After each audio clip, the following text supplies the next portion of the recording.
ಎಲ್ರಿಗೂ ನಮಸ್ಕಾರ. ನಾನು ನಿಮ್ಮ ಪ್ರೀತಿಯ ನವೀನ್ ಮಾತಾಡ್ತೀನಿ. ಮಾನ್ಯ ಪ್ರಧಾನಮಂತ್ರಿಗಳೇ, ಇದನ್ನು ನೋಡಿ, ನಿಮ್ಮ ಪಕ್ಷದ ಒಬ್ಬ ಸಂಸದ ಅಭಿನಂದನಾ ಸಮಾರಂಭ ಏರ್ಪಡಿಸಿ ಎಂಡ ಹಂಚಿತಾನಂದ್ರೆ ಏನಕ್ಕೆ ಇವರೆಲ್ಲ ಒಬ್ಬ ಸಂಸದರಾಗಿ ಏನು ಇವರು ಸಮಾಜಕ್ಕೆ ಏನಂತ ಹೇಳ್ತಿದ್ದಾರೆ? ನಾನು ಗೆದ್ದಿದ್ದೀನಿ, ಎಂಡ ಸಾರಾಯಿ ಅದು ಇದು ಹಂಚಿ ನಾನೊಂದು ಖುಷಿಯಾಗಿ ನಾನೊಂದು ಸಾಧನೆ ಮಾಡಿಬಿಟ್ಟಿದ್ದೀನಿ ಅಂದ್ರ?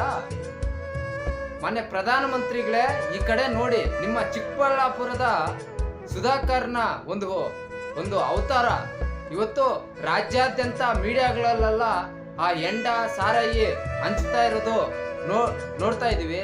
ಜನ ಸಾರಾಯಿ ಕುಡ್ದು ಅಲ್ಲಿ ಬಿದ್ದು ಒದ್ದಾಡ್ತಿದ್ದಾರೆ. ಎಂತ ಪರಿಸ್ಥಿತಿಗೆ ಇವತ್ತಿನ ಅಯೋಗ್ಯ ರಾಜಕೀಯ ವ್ಯವಸ್ಥೆ ಬಂದಿದೆ ನೋಡಿ. ಇವತ್ತು ರಾಜಕಾರಣಿಗಳಾದಂಥವರು ಯುವಕರಿಗೆ ಒಂದು ಮಾದರಿ ಆಗಬೇಕು, ಒಂದು ಮಾದರಿ ನಡೆಯನ್ನ ನಡಿಬೇಕು, ಒಂದು ಜನಪ್ರತಿನಿಧಿಯಾಗಿ ಮಾದರಿ ಆಗಿರ್ಬೇಕು.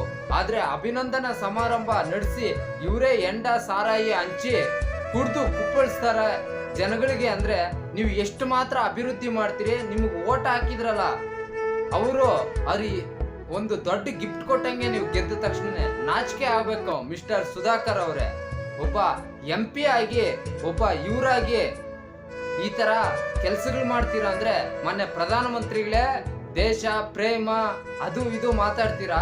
ಈ ಕಡೆ ನೋಡಿ, ನಿಮ್ಮ ಪಾರ್ಟಿಯ ಒಬ್ಬ ಮಹಾನುಭಾವನ ಒಂದು ಅವತಾರ ನೀವೆಲ್ಲ ಒಬ್ಬ MP ಗಳು, ನಿಮ್ಮನ್ನೆಲ್ಲ ಜನ ಗೆಲ್ಸಿದ್ದಾರೆ. ಇನ್ನು ಏನಂತ ಹೇಳಕ್ಕ ಆಗಲ್ಲ.